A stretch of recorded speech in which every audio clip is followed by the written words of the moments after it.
ठाणे जिल्हा मध्यवर्ती सहकारी बँकेच्या निवडणुकीच्या पार्श्वभूमीवर विरारमध्ये एक राजकीय वाद निर्माण झालाय। मतदानाच्या आदल्या दिवशी भाजप कार्यालयात मतदारांना पैसे वाटप करण्यात आल्याचा आरोप हा बहुजन विकास आघाडीकडून करण्यात आलाय। भवियाचे उपसभापती निशाद चोरगे, नगरसेवक प्रशांत राऊत यांनी कार्यकर्त्यांसह त्या कार्यालयाच्या दिशेने धाव घेऊन पैशांची पाकिटे आणि मतदार यादी ताब्यात घेऊन पोलिसांच्या स्वाधीन केल्याचं सांगण्यात येतंय। पण भाजपचे शहराध्यक्ष मनीष वैद्य यांनी तो आरोप फेटाळून लावून जप्त करण्यात आलेली रक्कम ही भाजपचे सरचिटणीस सुनील ठाकूर यांच्या वैयक्तिक व्यवहाराशी संबंधित असल्याचं स्पष्टीकरण दिलं। दरम्यान पोलिसांनी काही लाखांची रोख रक्कम जप्त करून या प्रकरणाचा तपास सुरू केलाय। विरारचे महापौर अजीव पाटील यांनीही त्या घटनास्थळाला भेट दिली होती।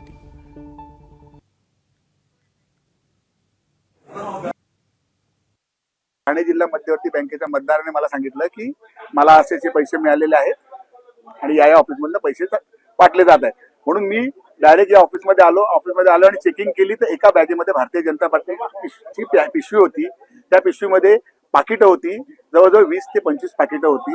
ती मी काढली, मी पोलीस स्टेशनला फोन केला, त्याच्याबरोबरच त्याच्यामध्ये आपली ठाणे जिल्हा बँकेची यादी मिळाली। ते सहकार्य करता करता पंचनामा करण्यासाठी जर आले असताना भारतीय जनता पार्टीचे नेते जर त्या पोलिसांनाच जर असं विचारत असतील की तुमच्याकडे सर्च वॉरंट आहे का, जर एखादा ऑफिसमध्ये येणार असेल तर किती दुर्दनीय गोष्ट आहे।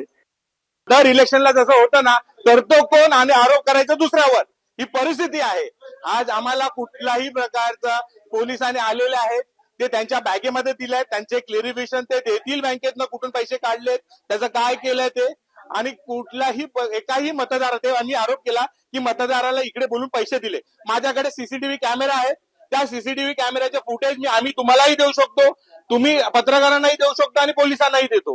त्यांनी चेक करावं कुठला मतदार इकडे आला आणि आम्ही त्याला पैसे वाटले।